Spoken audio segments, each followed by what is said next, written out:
बिस्मिल्लाहिर्रहमानिर्रहीम।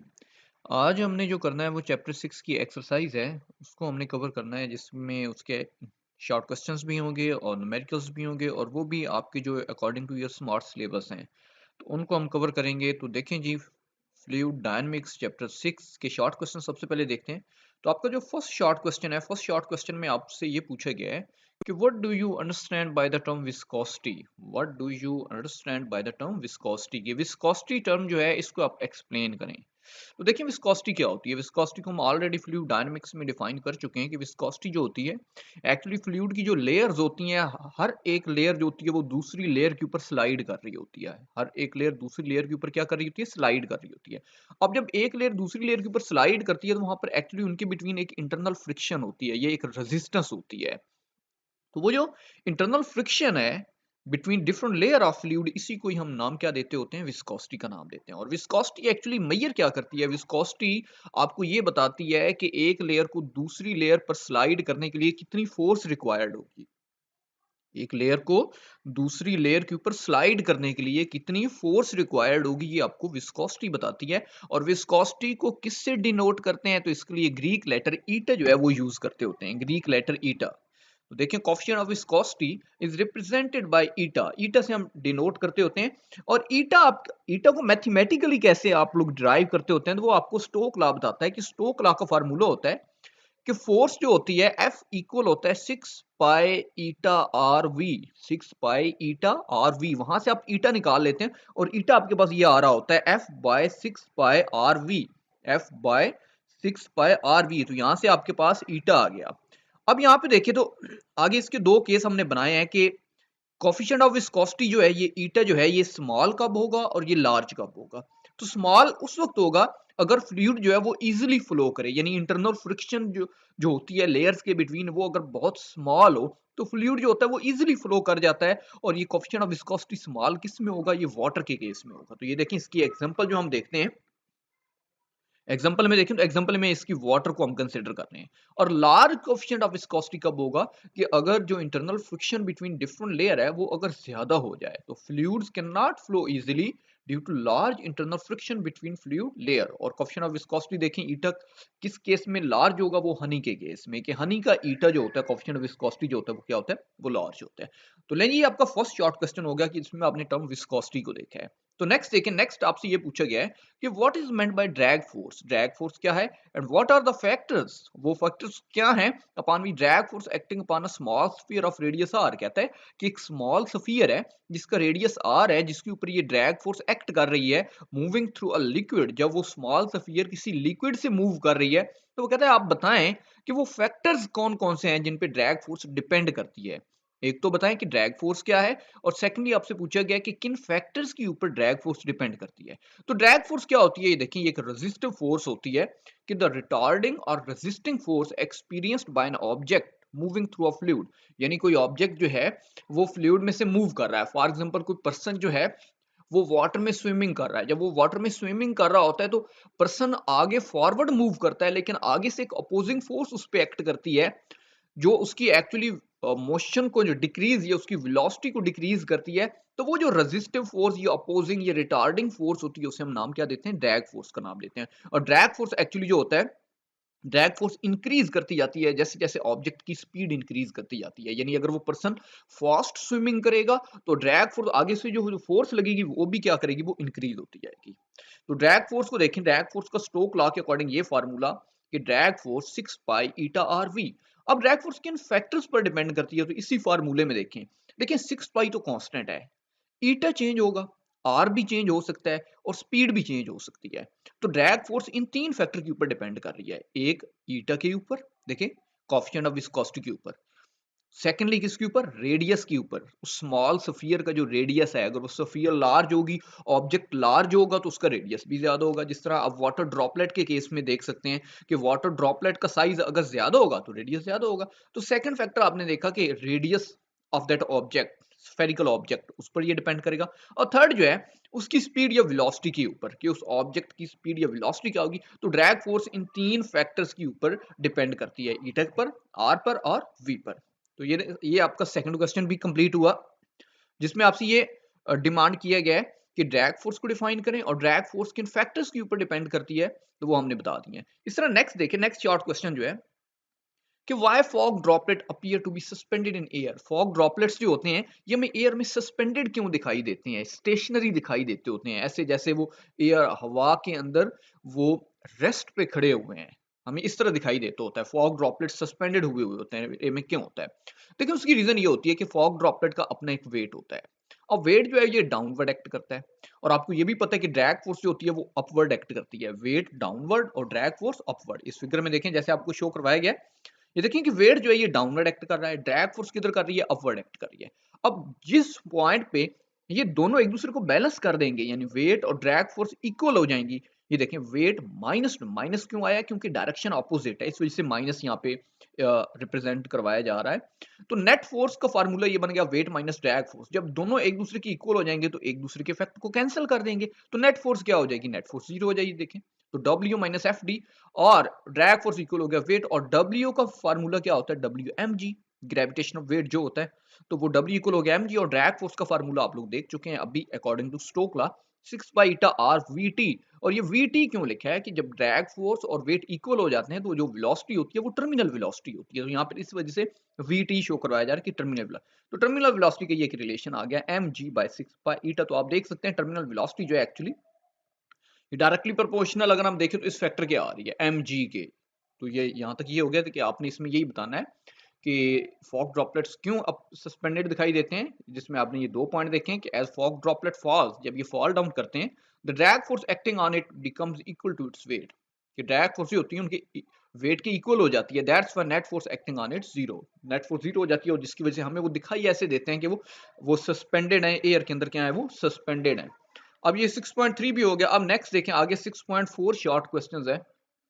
6.4 short question में देखें आपसे ये पूछा जा रहा है कि explain the difference between laminar flow and turbulent flow, कि लैमिनर फ्लो क्या है और टर्बुलेंट फ्लो क्या है, इनके बिटवीन डिफरेंस क्या है। तो देखिए लैमिनर फ्लो जो है ये एक रेगुलर फ्लो होता है, ये स्टेडी फ्लो होता है, और टर्बुलेंट फ्लो जो होता है ये एक इरेगुलर फ्लो होता है या अनस्टेडी फ्लो होता है। अब लैमिनर फ्लो में आपको पता है कि वेलोसिटी जो होती है वो कांस्टेंट रहती होती है, यानी फ्लूइड की जो लेयर्स होती हैं या पार्टिकल्स जो होते हैं वो एक दूसरे में को क्रॉस नहीं कर रहे होते, फ्लूइड्स की लेयर एक दूसरे को क्रॉस नहीं कर रही होती, डायरेक्शन ऑफ मोशन जो है वो एक ही रहती होती है, वो सेम रहती है, और वेलोसिटी भी हर जगह पे सेम रहती है लैमिनर फ्लो में। ये देखें direction of motion and velocity remain same.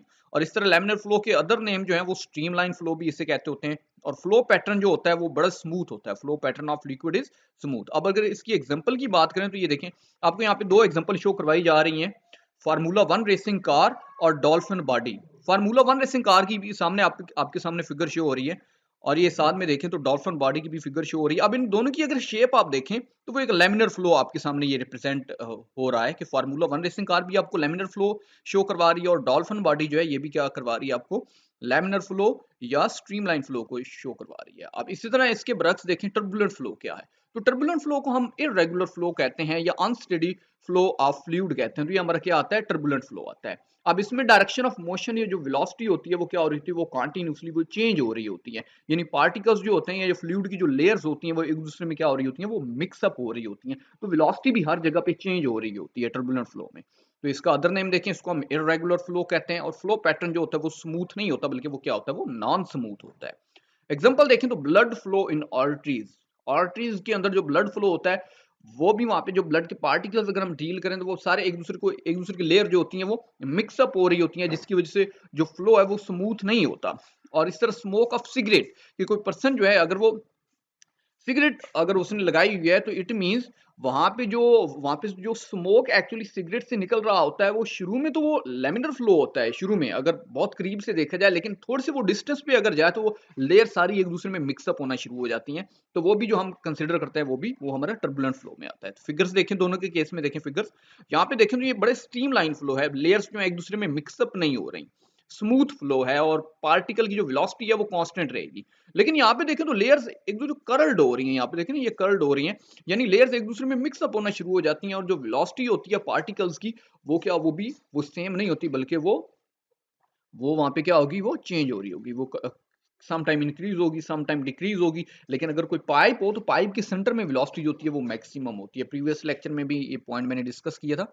लेकिन ये आपके ये वाले शॉर्ट क्वेश्चन भी हो गया। नेक्स्ट शॉर्ट क्वेश्चन है आपका कि two row boats moving parallel, दो बोट्स जो हैं वो पैरेलल जा रही हैं और सेम डायरेक्शन में जा रही हैं। दो बोट्स जो हैं, दो कश्तियां जो हैं, वो पैरेलल जा रही हैं सेम डायरेक्शन में, वो एक दूसरे को पुल्ड कर रही होती हैं, और पुल टुवर्ड्स ईच अदर, वो एक दूसरे को पुल करती हैं।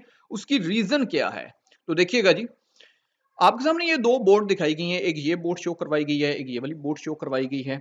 अब इनके बिटवीन ये जो, जब ये फॉरवर्ड मूव कर रही होगी तो इनके बिटवीन ये जो वाटर है, ये उसको ऐसे पीछे की तरफ पुश कर रही होंगी वाटर को। जब वाटर को ये बैकवर्ड पुश कर रही होंगी तो उसकी जो वेलोसिटी है यहाँ पर सेंटर में, वेलोसिटी जो है वो वहां पर ज्यादा होगी। और आपको बर्नौली थ्योरम पता है कि अगर वेलोसिटी ज्यादा होगी तो प्रेशर क्या होगा? लो। ये देखें, लो पी, प्रेशर यहाँ पर लो होगा क्योंकि यहाँ पर वेलोसिटी ज्यादा है। और अगर इन पॉइंट्स की बात करें यहाँ पर और यहाँ पर, तो यहाँ पर वेलोसिटी जो है वाटर की वो कम होगी। वेलोसिटी कम है तो प्रेशर क्या होगा? वो ग्रेटर होगा अकॉर्डिंग टू बर्नौली इक्वेशन। तो यहाँ पे देखिए हाई पी और हाई पी, तो आपको पता है प्रेशर जो एक्ट करता है वो हाई से लो साइड की तरफ एक्ट करता है। तो हाई प्रेशर से लो प्रेशर की तरफ एक फोर्स लगेगी, जिसकी वजह से ये दोनों जो बोट्स हैं ये एक दूसरे को क्या करेंगी? ये पुल्ड करेंगी। तो ये देखें, when these two row boats are moving parallel in the same direction, जब सेम डायरेक्शन में ये जा रही हूं, the velocity of water flowing through them will be larger as compared to the rest of water। यानी यहाँ पे बात हो रही है कि यहाँ पर जो velocity है वो greater होगी according to this point। तो अगर velocity greater, pressure वहां पे लो होगा। तो according to Bernoulli equation, when and where the velocity increases its pressure decreases। यानी यहाँ पर जो वेलोसिटी है वो इंक्रीज कर रही है तो प्रेशर क्या करेगा? डिक्रीज करेगा। So pressure of water between the boats decreases, between the boats में प्रेशर क्या करेगा? डिक्रीज करेगा। And the water pressure on the outer sides of boat increases, और बोट्स की आउटर साइड पे प्रेशर इंक्रीज कर रहा होगा। तो due to this the two boats are pulled towards each other, यानी प्रेशर जो है वो हाई प्रेशर से लो प्रेशर की तरफ एक्ट करेगा, जिसकी वजह से वो दोनों बोट्स जो है वो एक दूसरे को क्या कर रही होंगी? पुल कर रही होंगी। नेक्स्ट देखें जी, आपसे पूछा गया है कि explain how the swing is produced in a fast moving cricket ball, कि फास्ट मूविंग क्रिकेट बॉल जो होती है उसमें स्विंग कैसे प्रोड्यूस होता है। तो ये भी एक बर्नौली इक्वेशन की एग्जांपल है, प्रीवियस लेक्चर में हम ये भी कर चुके थे। तो अगेन इसको देखें, यहाँ पे देखिए आपके सामने ये एक फिगर शो करवाई जा रही है कि जब क्रिकेट बॉल को थ्रो किया जाता है तो बर्नौली रिलेशन ये कहता है कि एक तो बॉल को स्पिन भी करना चाहिए और बॉल को फॉरवर्ड मूव करना चाहिए। कि जब क्रिकेट बॉल को यानी जो बॉलर है, जो वो बॉल को थ्रो करता है, आप इसे समझें कि बॉलर जो है वो बॉल को थ्रो करता है, तो एक तो बॉल फॉरवर्ड मूव करती है, एक साथ वो स्पिन भी होती है। तो वो आपसे पूछ रहा है कि इसमें क्या ऐसा रिलेशन है कि स्विंग कैसे प्रोड्यूस होती है, बॉल के अंदर स्विंग। तो ये आपसे क्वेश्चन किए गए।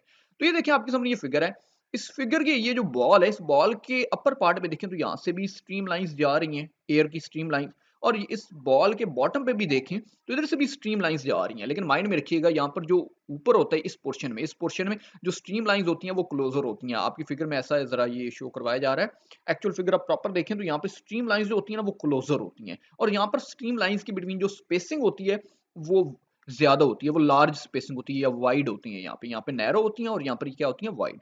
तो यहाँ पे जो कि स्ट्रीम लाइंस नैरो होती हैं, स्ट्रीम लाइंस के बिटवीन स्पेसिंग कम होती है, तो इस वजह से वेलोसिटी जो होती है वो वहां पर ज्यादा होती है। और अगर वेलोसिटी ज्यादा है तो आपको पता है अकॉर्डिंग टू बर्नौली इक्वेशन कि वेलोसिटी ज्यादा होगी तो प्रेशर क्या होगा? लो। ये देखें, हाई वेलोसिटी और लो प्रेशर।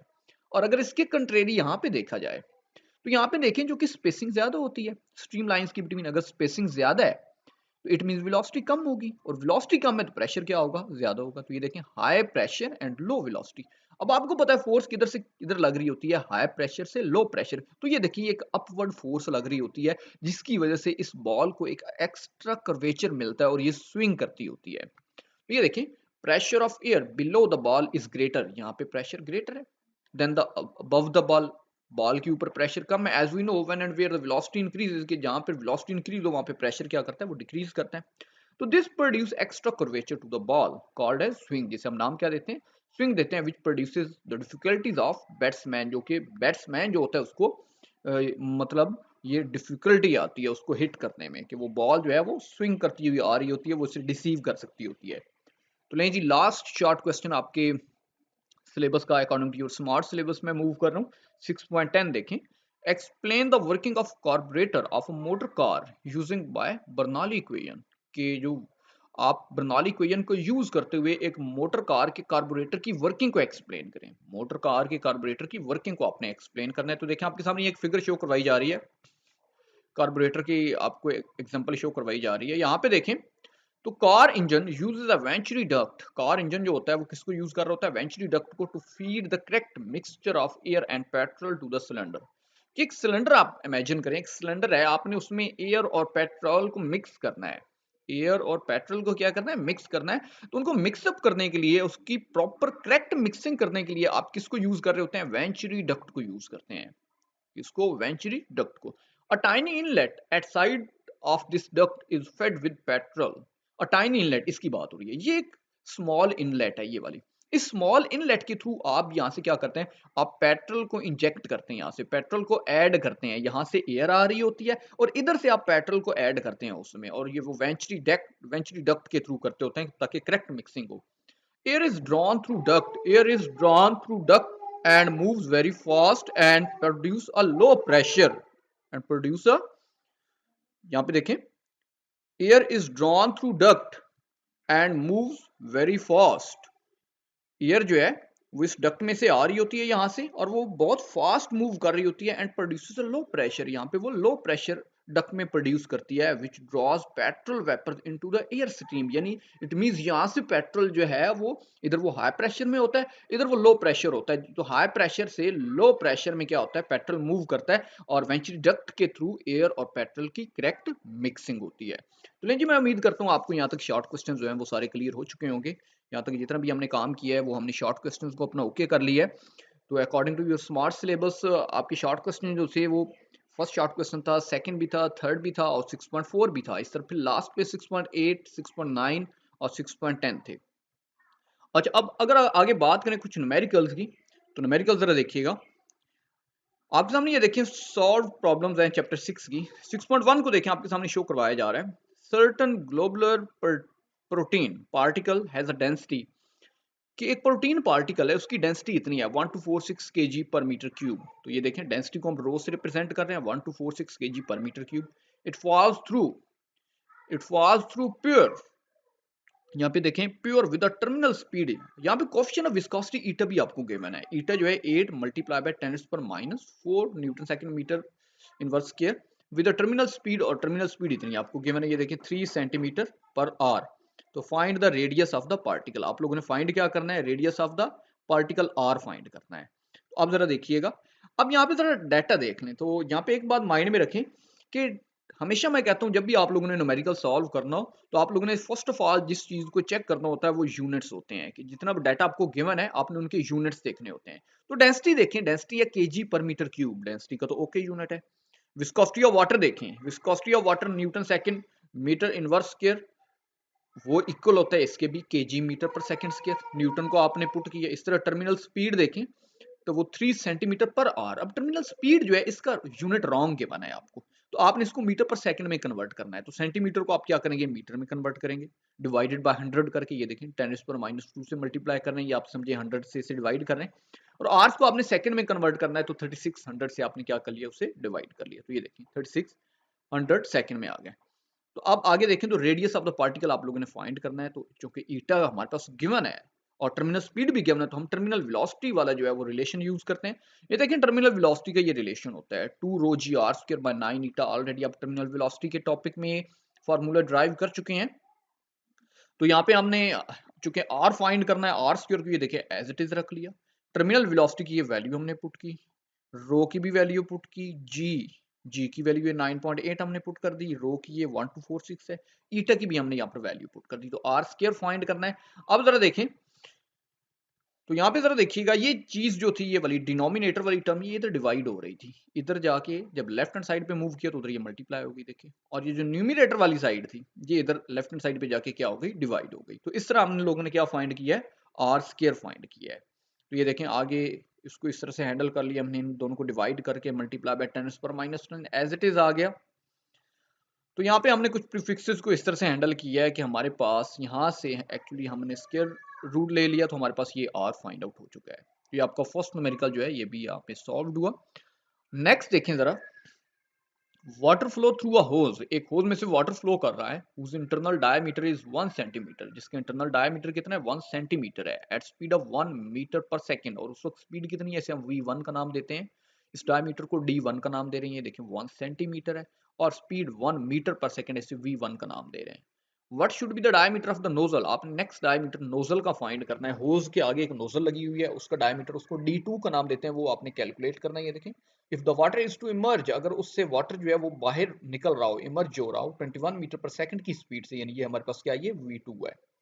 अब सबसे पहला काम अगेन वही देखें कि आप इनके यूनिट्स देखें जरा, क्या यूनिट्स इनके ओके हैं। डिस्टेंस देखें, और सॉरी डिस्टेंस क्या, डायमीटर, डायमीटर किस में गिवन है, सेंटीमीटर में, लेकिन एक्चुअल एसआई सिस्टम में इसका यूनिट क्या होता है, मीटर। तो आपने इसको किस में कर लिया, सेंटीमीटर को मीटर में कन्वर्ट कर लिया, डिवाइडेड बाय 100 या मल्टीप्लाई 10⁻² करके। वेलोसिटीज देखें दोनों, तो दोनों ओके हैं, मीटर पर सेकंड में है तो ओके है। अब आप लोगों ने ये नोजल का क्या फाइंड करना है, डायमीटर फाइंड करना है। अब जरा यहाँ पे आप लोग खुद इमेजिन करेंगे आप, फार्मूला कौन सा अप्लाई होगा। तो यहाँ पे जो डाटा गिवन है ना, वो v1 v2 इस तरह डायमीटर है, तो यहाँ से हम रेडियस भी निकाल सकते हैं। ये एक्चुअली इक्वेशन ऑफ कंटिन्यूटी आपने यूज करनी है। तो ये देखें, using equation of continuity which is equal to the product of area and velocity a1 v1 is equal to a2 v2। और एरिया क्या होता है, एरिया जो होता है वो पाई आर स्क्वायर, और यहाँ पे भी पाई आर स्क्वायर। तो पाई फिक्स होता है, कांस्टेंट है। ये इधर रेडियस जो होगा वो r1 कह रहे हैं, और a2 में जो रेडियस होगा उसे r2 कह रहे हैं। आप लोगों ने डायमीटर फाइंड करना है, और डायमीटर क्या होता है, रेडियस का हाफ होता है। इस तरह हम d2 को, जो r2 को अब पुट करते हैं, d2 ये देखें, r2 को हम पुट करने लगे हैं d2/2, तो वो d2 का स्क्वायर और 2 का स्क्वायर क्या बन गया, 4 बन गया। इसी तरह r1 है तो इसको भी d1/2, तो वो ऊपर स्क्वायर है तो वो d1²/4 बन गया। पाई पाई दोनों साइड भी क्या हो गया, कैंसिल आउट हो गया। 4 भी क्या हो गया, इधर वाला 4 और इधर वाला 4 भी कैंसिल आउट हो गया। आप लोगों ने d2 स्क्वायर फाइंड करना है, v2 यहाँ पे मल्टीप्लाई हो रहा है, उधर जाकर क्या होगा, डिवाइड। तो ये देखें, v1/v2 multiply by d1 square. अब सारा डाटा जो है आप लोगों को वो यहाँ पे गिवन है, जस्ट यहाँ पर वैल्यूज इंसर्ट करें और देखें आपके पास आंसर क्या आ जाएगा। तो यहाँ पर हमने वैल्यूज यहाँ पर पुट किए हैं जस्ट, और हमारे पास ये एक प्रॉपर एक आंसर आ गया कि 0.2 सेंटीमीटर इसका एग्जैक्ट आंसर आ गया है। लेकिन इस तरह 6.3 में देखें जरा, the pipe near the lower end of large water story tank, एक लार्ज वाटर स्टोरी टैंक है, उसके साथ पाइप अटैच है और लोअर पार्ट के साथ, उसके लोअर पार्ट के साथ डिवेल्प स्मॉल लीक, वहां पे क्या होता है, एक स्मॉल लीकेज होती है, and a stream of water shoots from it, और उस वो जो लीकेज हो रही है, वो जो वाटर स्टोरी टैंक है उसके साथ जो पाइप लगाया है लोअर पार्ट पे, उससे एक स्मॉल लीकेज हुई है, और वहां से वाटर जो है वो शूट कर रहा है, बाहर इमर्ज हो रहा है। The top of the water in the tank is 15 metre, ये हाइट दी गई है वाटर की हाइट, जो height of top of water जो है वो कितनी है, 15 मीटर, मीटर यूनिट ओके है बिल्कुल, above the point of leak. तो कहता है with what speed does the water rush from the hole, किस स्पीड के साथ वाटर उस होल से बाहर रश आउट करेगा, ये मर्ज करेगा। आपने वो स्पीड फाइंड करनी है। तो ये देखें, स्पीड ऑफ वाटर आपने v फाइंड करना है। अच्छा, एरिया ऑफ द होल आपको यहाँ पे ये आगे नेक्स्ट पॉइंट में देखें, if the hole has an area of 0.060 centimetre square, अगर उस होल का एरिया कितना हो, 0.060 centimetre square, how much water flows out in 1 second. तो आप लोगों ने how much water flows out in 1 second, आप कितने 1 सेकेंड के अंदर कितना वाटर वहां से फ्लो करेगा। तो आपने वॉल्यूम पर सेकेंड एक्चुअली नेक्स्ट टर्म ये फाइंड करनी है, how much water flows out in 1 second, volume flow rate जिसे कहते हैं, फ्लो रेट। तो आप लोगों ने ये फाइंड करना है, जिसे हम वॉल्यूम पर सेकेंड कहते होते हैं। तो ये देखें, हाइट गिवन है, एरिया गिवन है, एरिया सेंटीमीटर स्क्वायर में है तो हम उसे कन्वर्ट कर लेते हैं मीटर स्क्वायर में, डिवाइडेड बाय 100 या 10⁻² से मल्टीप्लाई करके ऊपर स्क्वायर है, तो 10⁻² का स्क्वायर लेंगे तो वो 10⁻4 आ जाएगा। तो लेंगे जी वॉल्यूम पर सेकंड फाइंड करना है। तो देखें, आपको आइडिया हो चुका होगा इसकी स्टेटमेंट से भी कि एक्चुअली ये टॉरिस-सीलीज थ्योरम जो है उसकी स्टेटमेंट चल रही थी हमारी। तो टॉरिस-सीलीज थ्योरम को हम यूज करते हैं, जिसका मैथमेटिकल रिलेशनशिप होता है कि v equal to 2gh square root 2gh, data हमारे पास गिवन है, g की वैल्यू 9.8, h गिवन है हमारे पास मीटर में 15 मीटर, वो देखें 15 मीटर। तो यहाँ पर वैल्यूज हमने पुट की, तो हमारे पास जो फर्स्ट टारगेट था वो हमने अचीव कर दिया कि स्पीड ऑफ वाटर फाइंड करनी थी, और वो हमारे पास ये स्पीड ऑफ वाटर, जब हमने स्क्वायर रूट लिया तो स्पीड ऑफ वाटर यहाँ पर कैलकुलेट हो चुकी है। इसी तरह वाटर फ्लोइंग आउट पर सेकेंड, ये आपने फाइंड करना है, जिसको हम वॉल्यूम पर कांस्टेंट कहते हैं, वॉल्यूम पर सेकेंड, वॉल्यूम पर सेकेंड कहते हैं, वो विच इज इक्वल होता है ए वी के। A V equation of continuity में आप लोगों ने पढ़ा है, एरिया और वॉल्यूम का जो प्रोडक्ट है वो फ्लो रेट की इक्वल होता है। तो ए वी यहाँ पर दोनों एरिया भी गिवन है हमारे पास, एरिया भी गिवन है और हमारे पास वेलोसिटी भी गिवन है यहाँ पे। वेलोसिटी मतलब हमने ये जो कैलकुलेट किया है area into velocity, area given है, वेलोसिटी ये वाली हमने अभी कैलकुलेट किया है 17 मीटर पर सेकंड, यहाँ पर हमने पुट की, इनको मल्टीप्लाई किया तो देखिए हमारे पास रिजल्ट ये आया 102 सेंटीमीटर क्यूब। तो ये हमारे पास इसका आंसर भी आ गया। इस तरह नेक्स्ट न्यूमेरिकल है 6.4 जो है आपका, इसमें देखें तो कहता है वाटर फ्लो कर रहा है smoothly through a closed pipe system. एक क्लोज पाइप सिस्टम है, उससे वाटर वो फ्लो कर रहा है और एक पॉइंट के ऊपर at one point the speed of water is 3 metre पर सेकंड। एक पॉइंट के ऊपर वाटर की जो स्पीड है उसे हम v1 का नाम दे रहे हैं, 3 मीटर पर सेकंड है, यूनिट बिल्कुल ओके है। while at another point 3 metre higher, अब ये हाइट गिवन है आपको, अनदर पॉइंट 3 मीटर, जबकि दूसरा पॉइंट जो कि 3 मीटर हायर पे है ये h2 है, h1 हमारे पास 0 है, h2 यानी लोअर पॉइंट की हाइट देखें वो 0 है और अपर पॉइंट की हाइट है वो 3 मीटर है। If the pressure is 80 kilo pascal, pressure कितना गिवन है P1 80 किलो पास्कल, किलो को आपने 1000, किलो की वैल्यू 1000 आपने मल्टीप्लाई किया तो उसका एसआई सिस्टम में यूनिट आ गया pascal. At the lower point पे अगर ये प्रेशर है, इस वजह से हमने इसे P1 का नाम दिया है। What is the pressure at the upper point, upper point पे क्या होगा, तो वो P2 आप लोगों ने डिटरमिन करना है। तो देखें प्रेशर भी गिवन है, यहाँ पर स्पीड वेलोसिटी भी गिवन है, हाइट, तो आपने यहाँ पे बर्नौली थ्योरम जो है उसको अप्लाई करना है। तो देखें using Bernoulli equation, Bernoulli equation ये देखें, ये प्रेशर वाली टर्म आ गई, ये kinetic energy per unit volume वाली, ये kinetic energy per unit volume, और ये potential energy per unit volume वाली टर्म आ गई। इस तरह राइट हैंड साइड पे भी ये तीनों टर्म्स आ गई। तो ये पाइप के लोअर एंड के लिए आप लोगों ने यहाँ पे इसको यूज किया और इधर अपर एंड के लिए।